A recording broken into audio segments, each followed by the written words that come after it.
Para compreendermos exatamente o que está acontecendo em Moçambique, precisamos analisar o principal elemento por trás de toda essa violência. A Frente de Libertação de Moçambique, a Frelimo, foi fundada em 25 de junho de 1962 na Tanzânia, como resultado da união de três organizações anticoloniais, a UDENAMO, a MANU e a UNAMI.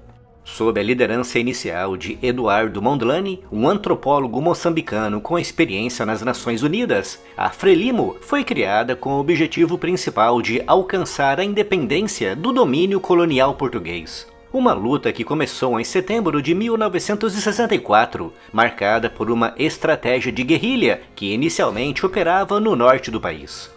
A Frelimo recebeu um forte apoio de potências globais como a União Soviética e a China, além de apoio logístico e financeiro de países escandinavos.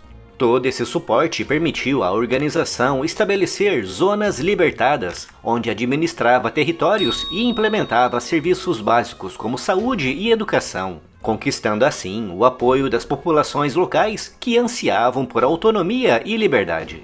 Durante essa guerra, a Frelimo enfrentou as forças portuguesas que, em sua maior parte, dependiam de soldados recrutados localmente e de estratégias defensivas.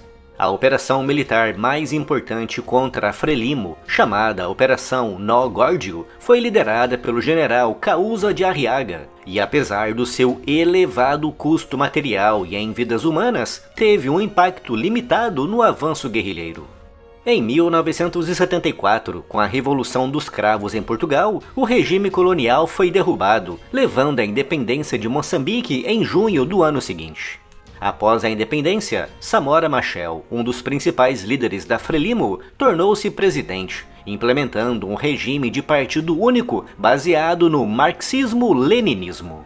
Essa ideologia moldou as primeiras políticas do governo, que incluíram nacionalizações, reforma agrária e o enfoque em serviços sociais. No entanto, o regime também perseguiu opositores e consolidou o seu poder por meio de métodos autoritários, incluindo execuções de dissidentes, levando até mesmo à execução de antigos membros da própria Frelimo, como Urias Simango. Toda essa opressão levou ao fortalecimento de grupos de oposição, como a Resistência Nacional Moçambicana, a RENAMO, apoiada pelos regimes segregacionistas da Rodésia e da África do Sul, o que marcou o início de uma guerra civil devastadora. Durante 16 anos, Moçambique foi palco de um conflito que destruiu a sua infraestrutura, causou deslocamentos em massa e aprofundou a pobreza. A guerra só terminou com o Acordo Geral de Paz de 1992, assinado em Roma. Com o colapso da União Soviética em 1991, a Frelimo adaptou-se às novas circunstâncias globais, adotando uma abordagem social-democrata e aceitando o multipartidarismo. Apesar disso, a Frelimo manteve o seu domínio político nas eleições que se seguiram, frequentemente cercadas de controvérsias e acusações de fraude. As eleições de 2024 ocorreram em um contexto de forte insatisfação popular. Daniel Chapo, candidato da Frelimo, foi declarado vencedor com 70,7% dos votos, consolidando os mais de 50 anos de poder do seu partido em Moçambique. Entretanto, desde o início, o processo eleitoral foi marcado por graves denúncias de irregularidades. Observadores locais e internacionais relataram a existência de 900 mil eleitores fantasmas registrados e práticas como enchimento de urnas. Além disso, as contagens de votos foram alteradas em várias localidades, conforme denunciado pela Igreja Católica e a União Europeia.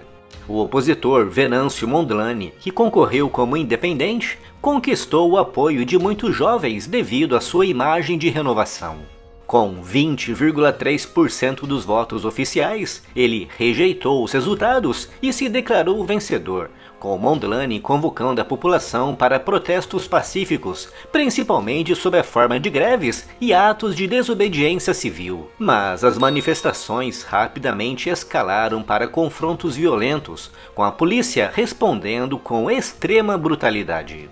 Moçambique, um dos países mais pobres do mundo, tem enfrentado desafios econômicos profundos, exacerbados por um escândalo de corrupção em 2016, envolvendo empréstimos ocultos de 2 bilhões de dólares. Essa crise financeira contribuiu para o aumento da insatisfação popular e colocou ainda mais pressão sobre o governo da Frelimo. O período eleitoral também foi marcado por forte violência política direcionada, com 2 membros da oposição, Elvino Dias e Paulo Guambi, tendo sido mortos em ataques coordenados atribuídos à Frelimo. Esses assassinatos, que permanecem sem solução, são vistos como parte de um padrão de repressão contra críticos do governo. Após o anúncio dos resultados eleitorais, o país foi tomado por manifestações que rapidamente se espalharam por várias regiões. Jovens e trabalhadores tomaram as ruas para exigir mudanças, expressando seu descontentamento com o que consideram um regime corrupto e opressor. A frase "preferimos morrer protestando do que morrer de fome em casa" ecoou em várias cidades, simbolizando o espírito de resistência dos manifestantes. As forças de segurança, controladas pela Frelimo, responderam com força desproporcional. Em Maputo, um veículo militar atropelou uma manifestante, enquanto em Nampula a polícia disparou contra as multidões, resultando em mortes. Até o momento, estima-se que pelo menos 72 pessoas foram mortas pela polícia desde o início dos protestos, incluindo 10 crianças. Toda essa violência atraiu uma forte condenação internacional. Em uma declaração conjunta, governos dos Estados Unidos, Reino Unido e outros países pediram que as autoridades moçambicanas respeitassem o direito de protesto e investigassem os abusos. No entanto, as perspectivas de uma solução pacífica permanecem incertas, dado o histórico de repressão da Frelimo.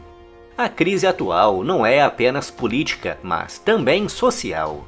Em um país onde a maioria dos jovens não vê um futuro promissor, a frustração acumulada encontra nas ruas um canal de expressão.